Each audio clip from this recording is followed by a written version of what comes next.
YS కుటుంబానికి వేరే విధేయుడిగా ఉన్న ఆ మాజీ ఉప ముఖ్యమంత్రికి అసలు ఏమైంది? సడన్గా ఆయన పార్టీ పదవులకు ఎందుకు రాజీనామా చేశారు?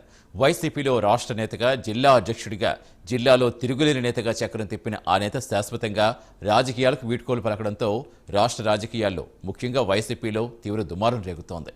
పార్టీ పదవులకు రాజీనామా చేసి రాజకీయాలకు దూరంగా ఉంటానంటున్న ఆ మాజీ ఉప ముఖ్యమంత్రి ఎవరో తెలుసుకోవాలనుకుంటున్నారా? అయితే ఈ స్టోరీ చూడాల్సిందే.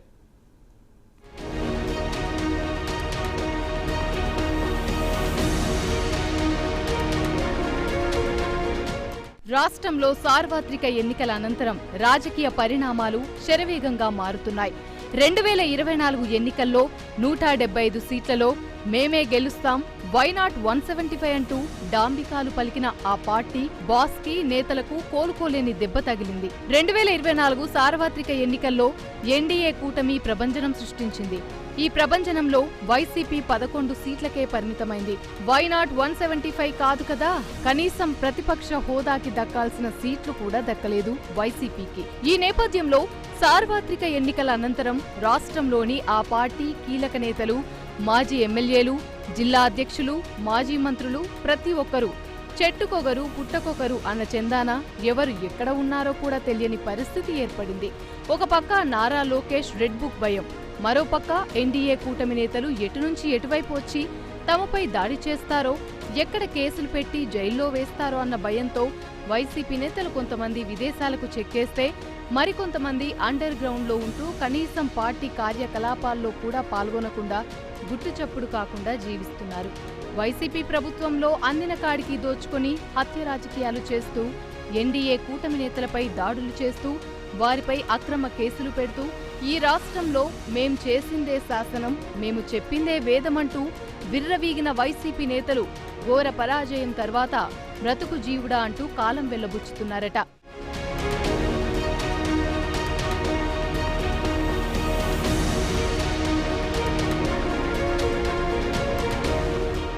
ఇవన్నీ ఇలా ఉంటే వైఎస్ రాజశేఖర్ రెడ్డి కుటుంబానికి విధేయుడిగా ఉండి వైసీపీలో రాష్ట్ర నేతగా చక్రం తిప్పిన మాజీ ఉప ముఖ్యమంత్రి ఆళ్ల నాని తన పార్టీ పదవులకు రాజీనామా చేసి శాశ్వతంగా రాజకీయాలకు దూరంగా ఉంటానంటూ లేఖ రాయడంతో ఒక్కసారిగా దుమారం రేగుతుంది.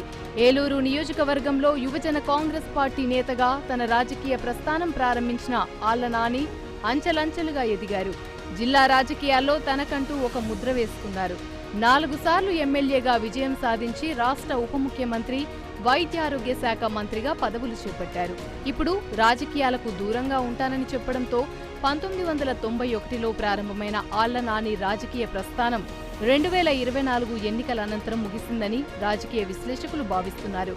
వైఎస్ రాజశేఖర్ రెడ్డికి ఆళ్ల నాని తాతగారికి ఏదో అత్యంత సాన్నిహిత్యం ఉందని ప్రచారం ఉండేది. రాజశేఖర్ రెడ్డితో ఆళ్ల నాని అత్యంత సన్నిహితంగా ఉండేవాళ్లు. రాజశేఖర్ రెడ్డి పీసీసీ అధ్యక్షుడిగా ఉండగా ఆళ్ల నానిని పశ్చిమ గోదావరి జిల్లా యువజన విభాగం అధ్యక్షుడిగా చేశారు. వైఎస్ఆర్ అనుమతితోనే 1999లో ఇండిపెండెంట్ అభ్యర్థిగా కాగడ గుర్తుపై పోటీ చేసి ఓడిపోయారు. అప్పుడు కేవలం 5,000 ఓట్లొచ్చినప్పటికే నాని ఇండిపెండెంట్ గా పోటీ చేయడం జిల్లాలో సంచలనం కలిగించింది. ఎందుకంటే మాగంటి రవీంద్రనాథ్ చౌదరి భార్య మాగంటి వరలక్ష్మి ఆ ఎన్నికల్లో కాంగ్రెస్ పార్టీ నుంచి పోటీ చేసి 5,000 ఓట్ల తేడాతో ఓడిపోయారు. నాని వల్లే మాగంటి వరలక్ష్మి ఓడిపోవడం అప్పట్లో సంచలనం కలిగించింది.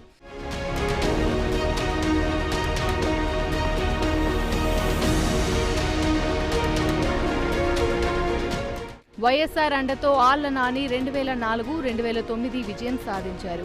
2014లో బడేటి బుజ్జి చేతిలో ఓటమి చెందారు. మరలా 2019 ఎన్నికల్లో ఎమ్మెల్యేగా విజయం సాధించారు. వైసీపీ ప్రతిపక్షంలో ఉన్న 2014లో ఓడిపోయిన ఆళ్ల నానికి ఎమ్మెల్యే కోటాలో ఎమ్మెల్సీ పదవి కట్టబెట్టింది వైసీపీ. అంటే ఆళ్ల నానికి వైఎస్ జగన్ దగ్గర ఎంత పలుకుబడి ఉందో రాష్ట్ర నాయకులందరికీ అర్థమైంది అప్పుడే.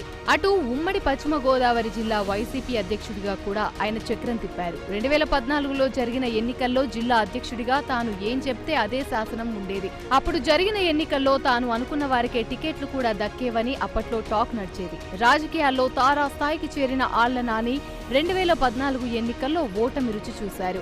అప్పటి ఎన్నికల అనంతరం వైజాగ్కు మకాం మార్చేశారు. మళ్లీ ఎమ్మెల్సీ అయ్యాక నియోజకవర్గానికి వచ్చారు.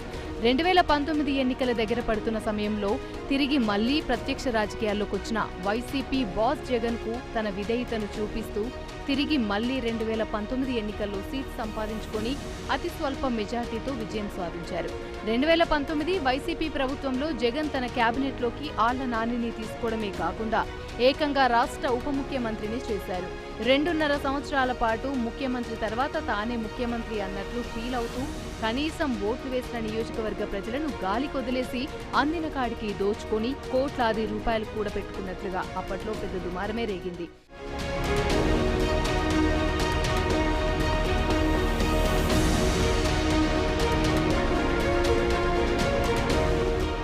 కనీసం కార్యకర్తకు ఇబ్బందొస్తే ఆళ్ల నానిని కలిసే అవకాశం కూడా లేకుండా పోయింది. ఆళ్ల నానిని తమ సమస్యలపై కార్యకర్తలు కలవడానికి వెళ్తే గేట్ బయట నుంచే పంపారని సొంత కార్యకర్తలే అప్పట్లో ఎదురు తిరిగిన ఘటనలు ఎన్నో వెలుగు చూశాయి. దీంతో 2024 ఎన్నికల్లో ఏలూరు నియోజకవర్గం నుంచి వైసీపీ అభ్యర్థిగా బరిలో నిలబడ్డ ఆళ్ల నాని 60,000కు పైగా ఓట్ల తేడాతో ఘోర పరాజయం చెందారు. ఓటమి పాలైన రెండో రోజే మకాం మార్చేశారు ఆళ్ల నాని.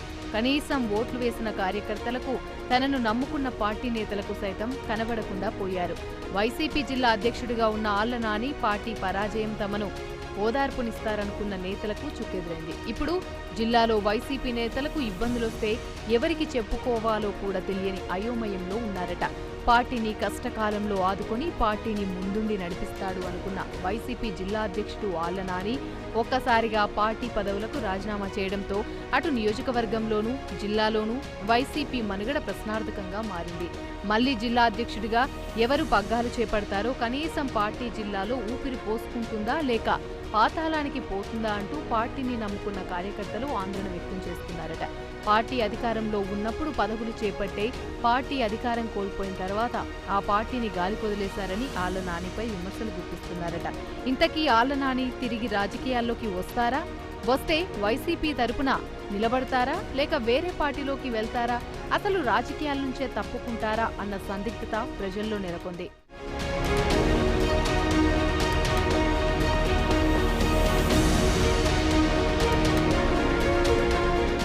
అసలే ఉమ్మడి పశ్చిమ గోదావరి జిల్లాలో ఒక్క ఎమ్మెల్యే స్థానం కూడా గెలవక పార్టీ పరిస్థితి అత్యంత దయనీయంగా ఉన్న పరిస్థితులలో ఆళ్ల నాని వంటి జిల్లాల్లో గట్టి పట్టు ఉన్న నేత పదవులకు రాజీనామా చేసి ప్రత్యక్ష రాజకీయాల్లోకి రానని చెప్పడంతో ఇప్పటి వరకు ఆళ్ల నానినే నమ్ముకున్న నేతలు ఒక్కసారిగా దిగ్భ్రాంతికి లోనయ్యారు. ఒక రకంగా చెప్పాలంటే ఉమ్మడి పశ్చిమ గోదావరి జిల్లాలో ఆళ్ల నాని వైసీపీకి కోలుకోలేని దెబ్బ కొట్టినట్లే కనిపిస్తుంది. నాని రాజీనామాతో మూలిగే నక్క మీద తాటిపండు పడ్డ చందాన తయారైంది వైసీపీ పరిస్థితి. ఆళ్ల నానిని ఆదర్శంగా తీసుకుని మరికొందరు నాయకులు కూడా బాధ్యతలు వదిలేస్తే 2029 ఎన్నికల్లో వైసీపీ తరపున పోటీ చేసే నాయకులు కూడా కరువైన పరిస్థితి ఉంటుందని రాజకీయ విశ్లేషకులు సైతం భావిస్తున్నారు. అసలు ఉన్నఫలంగా ఇప్పటికిప్పుడు పార్టీ పదవులకు రాజీనామా చేయటం, దాని వెనక ఉన్న ఆళ్ల నాని ఉద్దేశం ఏంటి అనేది $1 మిలియన్ ప్రశ్నగానే మిగిలిపోయింది.